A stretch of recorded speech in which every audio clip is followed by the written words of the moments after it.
रात्री झोपायला जाता. तुमचं शरीर बेडवर असतं, पण तुमचं मन अजूनही धावत असतं.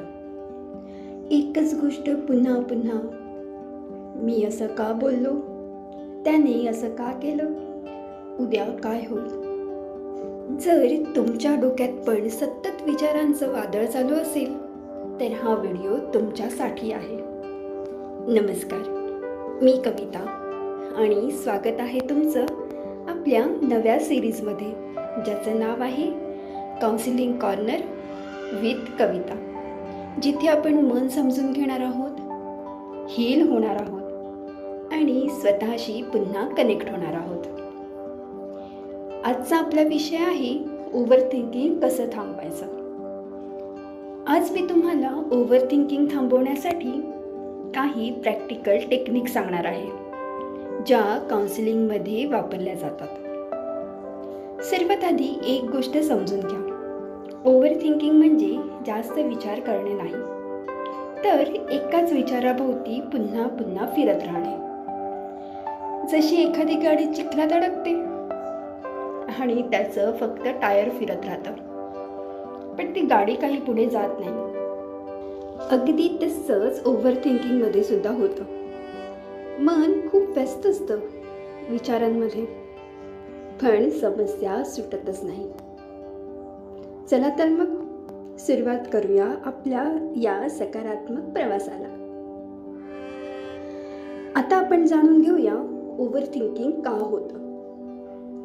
बऱ्याच जणांना असं वाटतं की ते खूप विचार करतात म्हणजे ते खूप इंटेलिजंट आहेत, पण प्रत्यक्षात ओव्हर थिंकिंग मागे अनेकदा भीती असते.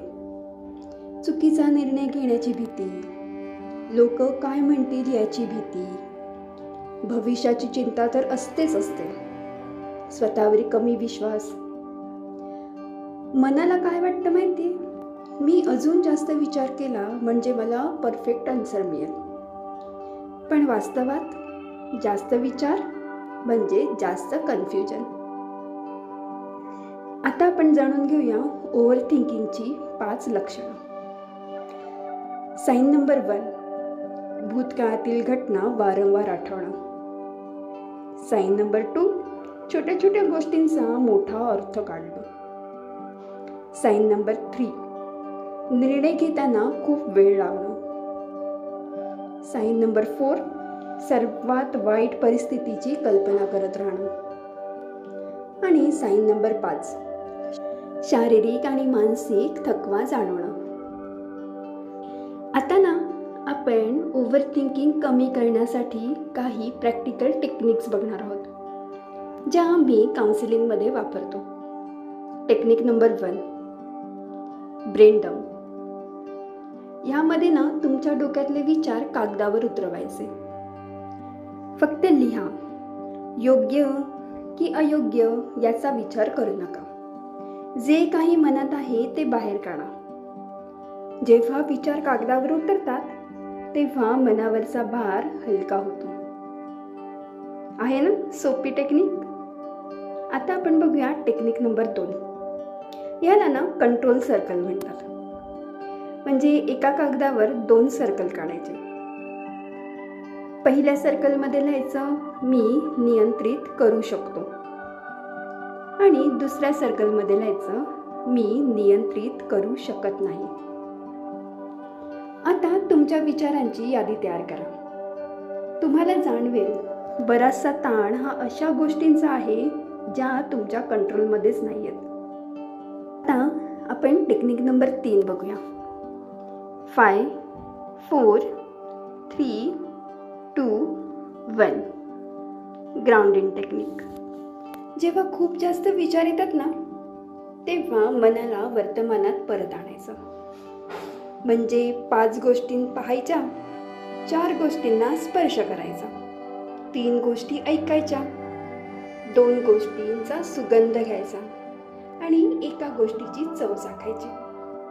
ही टेक्निक एन्झायटी आणि ओव्हर थिंकिंग कमी करण्यासाठी खूप जास्त हेल्पफुल ठरते. आणि आता टेक्निक नंबर 4. या टेक्निकचं नाव आहे थॉट टाईम.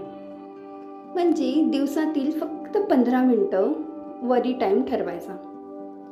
मनात जर एखादा विचार आला तर स्वतःला सांगायचं, मी याबद्दल संध्याकाळी 7 वाजता विचार करेन. हे सुरुवातीला थोडं विचित्र वाटतं, पण हळूहळू मनाला कळून येतं की दिवसभर विचार करत बसायचं नाही.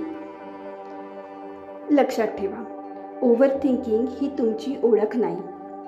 तुमचं मन कधीकधी तुम्हाला प्रोटेक्ट करण्याचा प्रयत्न करत असते, पण कधीकधी ते प्रोटेक्शन कधी प्रिझन बनतं हे आपल्यालाही कळत नाही, आणि तेव्हा मदतीची खरी गरज असते. कधीकधी आपण सगळ्यांची खूप काळजी घेतो, पण स्वतःला मात्र विसरतो आणि मग आतून तुटत राहतो. तुमच्या फिलिंग्स कधीच इग्नोर करू नका. मेंटल हेल्थ ही लक्झरी नाही, ती गरज आहे, आणि तुमचं मन सुद्धा केअर डिझर्व करतं.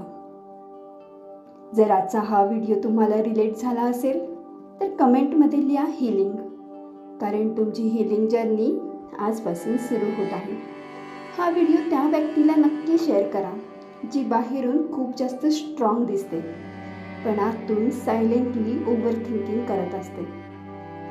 आणि सबस्क्राईब करा आपल्या शोध अस्तित्वाचा या चॅनलला, आणि कनेक्ट रहा आपल्या या नवीन सिरीजसोबत, जिचं नाव आहे काउन्सिलिंग कॉर्नर विथ कविता.